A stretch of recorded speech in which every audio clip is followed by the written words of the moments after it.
All right, ladies and gentlemen, welcome back to the channel. Tonight, we're going to be talking about the Seattle Seahawks. They just wrapped up preseason action, and their offense, which was top 10 this past season, scoring 24 points per game, led by comeback player of the year in Geno Smith. Well, they have a secret weapon on their offense who, with Seattle Seahawks fans, isn't very secret. Yes, his name is Jake Bobo, the undrafted wide receiver that has been making a name for himself in training camp and all three preseason games. He's been getting high praise from head coach Pete Carroll. He's not a secret weapon for the Seattle Seahawks fans, but he's a secret weapon for the rest of the 31 teams in the National Football League because Jake Bobo is making the 53-man roster, and especially with the unfortunate injury to Jackson Smith-Njigba, Seattle Seahawks first-round pick out of Ohio State, or one of their first-round picks, Jake Bobo is probably going to be wide receiver 3 on week 1 for the Seattle Seahawks. You do not want to rush Jackson Smith-Njigba back, but even if JSN plays, Jake Bobo, like I said, making this roster, he will have an impact on the Seattle Seahawks team, and that's what we're going to talk about, and some more Seattle Seahawks preseason news and notes, I guess you could say, in today's video. But before we do, if you guys enjoy it, be sure to hit that like button, hit that sub button for daily NFL content. Seahawks fans, love you guys so much. If you could try and get this video to 500 likes, that would mean the absolute world to me. So Jake Bobo in the first 2 preseason games had 90 yards catching and a touchdown, and he follows it up today with Drew Lock. Nothing crazy, 2 catches for 27 yards, but his touchdown catch was beautiful. Jake Bobo is an energizer bunny, and we noticed this immediately from the Seattle Seahawks' first preseason game.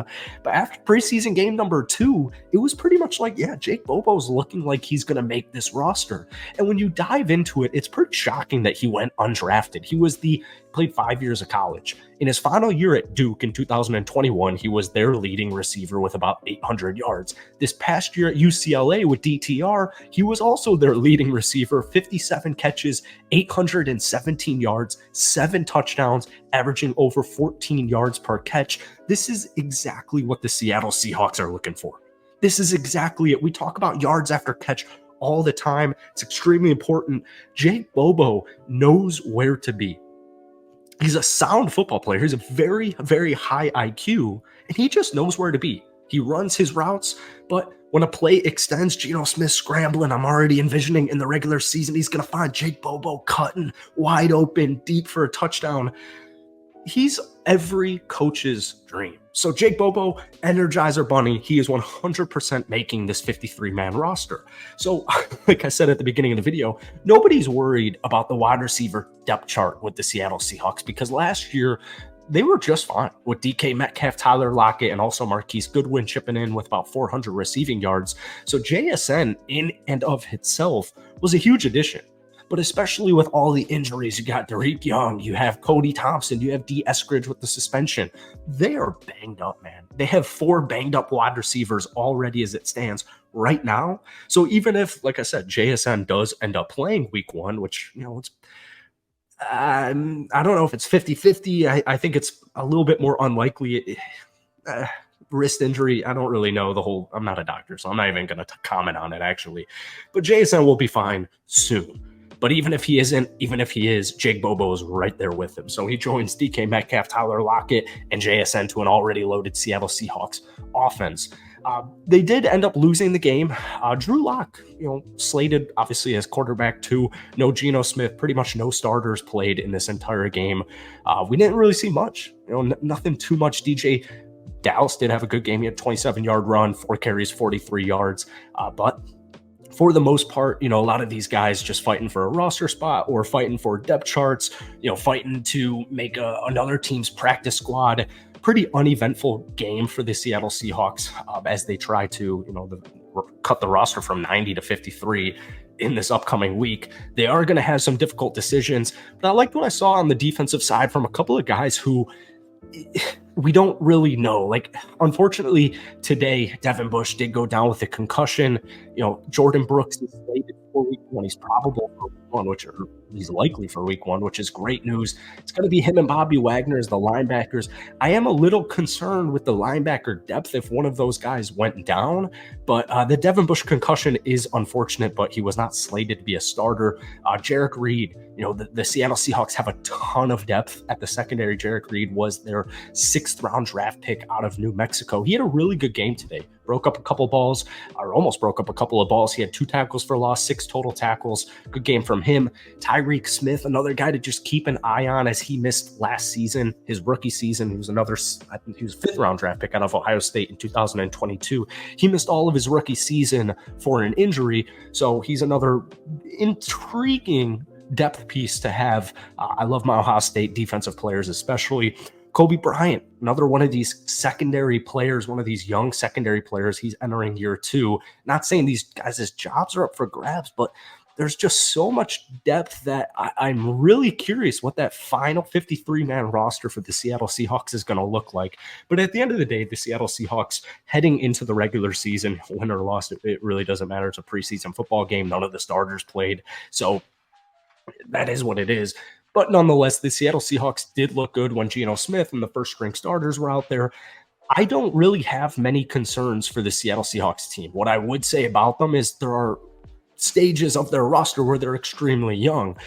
That's why last season making the playoffs and then beating San Francisco in the first half, to me, you can't even quantify how important that was for some of these, especially like the rookies from last year's draft class. Because if you guys have been watching this channel, I have Seattle as my NFC West champions. So these young guys stepped up last year. They had existing talent, guys like Geno Smith, comeback player of the year. But they're in a really intriguing spot where if some of these young cats, they had a loaded rookie roster. Devon Witherspoon is banged up right now. JSN is banged up right now. Derek Hall is banged up right now. But all 3 of those players are going to have impacts on Seattle this upcoming season. You got Zach Charbonnet. We saw a little bit of him today. Anthony Bradford probably won't be starting week 1, but I'm sure we'll see him sooner rather than later on the Seattle Seahawks team. You got Cameron Young, Mike Morris, Olu more long-term. Jarek Reed, Kenny McIntosh, some intriguing players. Seattle's deep. Seattle's very deep, and they're going to make some difficult roster cuts, and we're going to cover it when that happens. But for the most part, both offensively and defensively, I feel great about them. They were a top 10 offense this past season. They struggled defensively. It was, their reason for, I don't really want to put the whole postseason loss on the Seattle Seahawks defense, but, statistically, they ranked 25th. Obviously, their rush defense specifically was kind of their thorn in their butt. But that's why they made so many moves on the defensive side, specifically the defensive line, to help negate that run game. Jaron Reed coming back on over to the Seattle Seahawks. Vermont Jones, a big-time signing, coming on over. Jordan Brooks is healthy. They bring on over Bobby Wagner. They get some depth going on in the secondary unit, which a healthy Jamal Adams, the drafting of Devon Witherspoon. It's a good defense. Is it going to be great? Well, if some of these rookies, if some of these young guys, if they step up, it could be 100% a great defense. But I think at the worst, this Seahawks team will rank around 15th, 16th at worst. I think they'll be somewhere between 10 and 15 if I had to take a guess on it. Offensively, they're only going to improve. They're going to be another top 10 offense. I'm looking at 10-plus wins for this Seattle Seahawks team. And if they can take down at least San Francisco one time, the West could be theirs. I trust Geno more than I trust Brock. So, we'll take it all as the regular season comes. But I hope you guys enjoyed tonight's video. If you did, be sure to hit that like button, hit that sub button for daily NFL content. If you want more Seahawks videos, let me know down below. Hope you guys enjoyed it. Let me know what you thought about the Seahawks preseason, and I'll catch you guys